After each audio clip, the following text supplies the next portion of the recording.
Hello friend, नमस्ते. माझं नाव आहे मयुरी. माझ्या मयुरी किचनमध्ये तुमचं सर्वांचं मनपूर्वक स्वागत आहे. तर आज मी बनवलेला आहे गोडाचा शिरा, ते सुद्धा तिळातला. तर शिरा हा वेगवेगळ्या प्रकारचा असतो. तुपातला असतो, घीमधला असतो, कलरमधला सुद्धा असतो. हा शिरा आपण नैवेद्यासाठी, उपवासासाठी, वेगवेगळ्या कार्यक्रमामध्ये आपण खाऊ शकतो. तर त्याची रेसिपी तुम्हाला मी सांगणार आहे. तर रेसिपी बघायच्या आधी तुम्ही जर नवीन असाल तर माझ्या चॅनलला सबस्क्राईब करा. व्हिडिओ आवडला तर लाईक करा, शेअरही करा. तर अशा प्रकारे रेसिपीसाठी शिरा भाजून घेतलेला आहे. साखर आणि ड्रायफ्रूट्स जेवढे माझ्याकडे होते तेवढे मी घेतलेले आहे. अशा प्रकारे एका कढईमध्ये मी तेल टाकलेलं आहे आणि तेलामध्ये जेवढे ड्रायफ्रूट्स म्हणजे माझ्याकडे बदाम आणि काजू होत्या त्या बारीक मी कट करून त्यात टाकलेलं आहे. तेलामध्ये मस्तपैकी भाजून घेऊन नंतर मी भाजलेला शिरा टाकलेला आहे. शिरा भाजून घेतलेला आहे कारण नंतर जर आपण डायरेक्ट शिरा वापरला तर तो व्यवस्थित शिजतसुद्धा नाही आणि त्यासाठी म्हणून आपण शिरा लालसर असा भाजून घ्यायचा. आपण ती लालसर म्हणजे असं थोडा लालसर दिसेपर्यंत तव्यावरती भाजून घ्यायचा. अशा प्रकारे हे मिश्रण ड्रायफ्रूट्सचं आणि सगळं मिक्स करून घ्यायचं आहे. लालसर झालं की तेही त्याच्यामध्ये आपल्याला तुम्हाला जर जास्त शिरा गोड हवा असेल तर जास्त साखर टाका. काही लोक डायटिंगवरती असतात, कमी शुगरचा प्रॉब्लेम असतो, त्या लोकांनी कमी साखर टाकली तर चालेल. म्हणजे तुमच्या आवडीनुसार तुम्ही साखर त्यामध्ये टाकू शकता. अशा प्रकारे मला तर गोड आवडतो शिरा म्हणून मी जरा साखर जास्तच वापरले.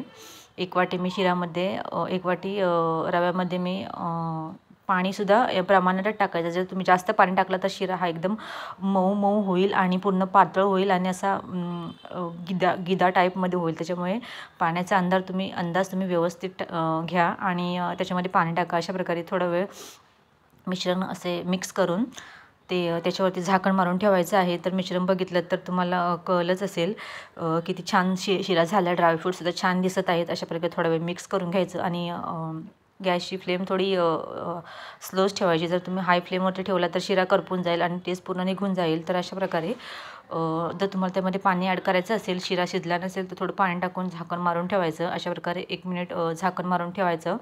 त्यानंतर झाकण ओपन करून शिरा व्यवस्थित असा ढवळून घ्यायचा. ढवळून घेतल्यानंतर तुमच्याकडे जेवढे ड्रायफ्रूट्स असेल तेवढे तुम्ही सगळे टाकू शकता. केसर वगैरे, बदाम, काजू, अजून पिस्ता वगैरे सगळं तुम्हाला म्हणजे जेवढं आवडतं तेवढं. माझ्याकडे जेवढं घरी होतं तेवढं मी टाकलं आहे. तुमच्याकडे जेवढं असेल तेवढं तुम्ही टाकू शकता. तर अशा प्रकारे बघितलं तर शिरा एकदम मऊ आणि लुसलुशीत झालेला आहे. ॲक्च्युली माझ्याकडे घी नव्हतं त्याच्यामुळे मी तेलामध्येच बनवलं आहे. तर तुम्ही जास्त तेलाचा वापर केला तर शिरा एकदम मऊ आणि सॉफ्ट होईल आणि एकदम खायलासुद्धा एकदम जिभेवर विरघळण्यासारखा होईल. तर अशा प्रकारे माझा शिरा बनवून झालेला आहे. मित्रांनो, तुम्हाला शिऱ्याची रेसिपी आवडली तर माझ्या चॅनलला नक्की सबस्क्राईब करा. आणि असेच मी रोज म्हणजे मला टाईम मिळत नाही रोज व्हिडिओ अपलोड करायला. तर ज्या दिवशी मला सुट्टी असते त्या दिवशी मी व्हिडिओ बनवते म्हणजे आणि व्हिडिओ एडिट करायलासुद्धा खूप टाईम लागतो. अशा प्रकारे माझा शिरा बघितला तर एकदम मऊ आणि सॉफ्ट झालेला आहे. अशा प्रकारे सुंदर आणि छान रेसिपी मी बनवलेली आहे.